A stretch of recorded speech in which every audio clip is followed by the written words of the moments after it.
I knew this guy who was trying to set the world record on staying on a Ferris wheel. He'd been up there like 2 days or something, and he wanted some beer, but they weren't giving him any, so he got this rope. Now, don't ask me where he got the rope from. And, man, all this mud reminds me of a friend, Keith. Yeah, he was gonna build a shack once to live in and all. And I know most people here, they build houses and they become shacks. But Keith, he was about jumping right to the shack stage. But he had no wood, so he got some mud. It was making what we were all thinking was gonna be these adobe bricks, you know, like when the people out west made bricks and shit. Well, he had mud, and I ain't ever been in a sugarcane field before. I mean, I seen them and all, but no real reason to go into one. But now you go to a peach grove, you find all sorts of cool shit. This one time, I was in a Ellis. It's not the best time. Okay. Do you know what suck the heads means? Cause I came down here with Keith once, and he didn't know. And, I mean, it ain't nothing bad. It's about eating. I ever tell you about the time Keith and I made fireworks?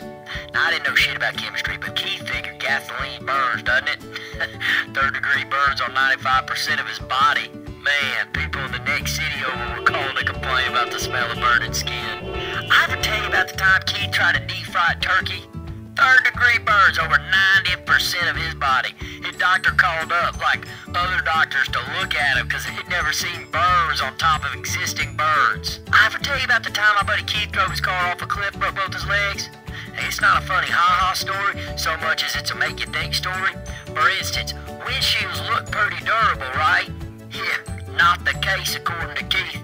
Son of a bitch flew right through that sucker. My buddy Keith lived in a graveyard once for a whole year. It wasn't a dare or nothing, he just got kicked out of his house. He said he never saw a single ghost except this one time when a ghost stabbed him from behind and took all his money, and he might have just been a homeless guy because he had a robe on with 2 eyes cut out his face. My buddy Keith tried camping out on top of a building once. He was shooting crows, but the police were too busy tear gassing him to ask what he was doing up there. He screamed for an entire year every single time he opened his eyes. Oh, man. At first it was funny, then it just got sad, but then it got funny again.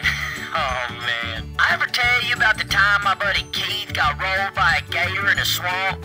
Man, he didn't agonize it or nothing. We were just trying to grab 2 so we could piss him off and get him into a fight. Well, anyway, the 3rd time Keith went under, I realized something was wrong. I ever tell you about the time my buddy Keith drowned in the Tunnel of Love?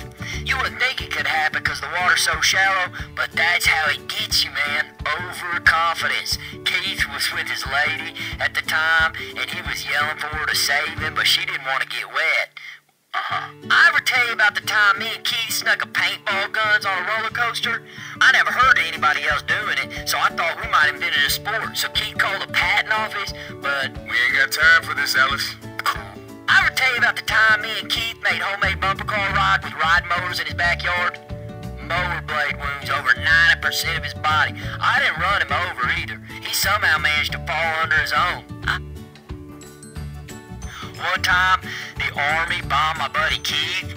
He went camping and didn't bother to read the signs, and I guess they were just testing bombs that day. All sorts of stuff, too, not just regular bombs, like biological nerve gas bombs, shrapnel bombs, these bombs that break up into the air to like 100 smaller bombs. I ever tell you about the time my buddy Keith fell down an open manhole?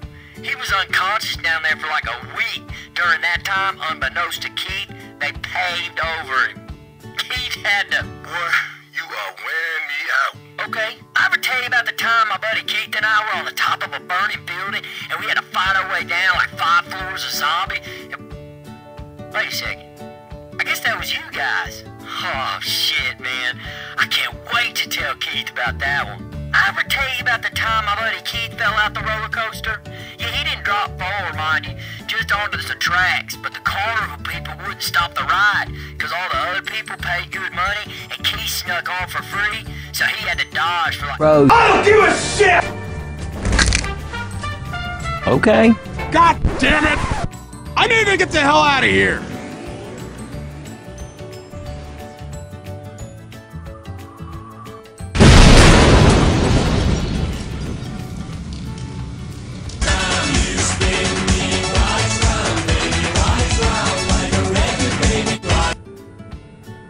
I'm listening, but this better be about pancakes.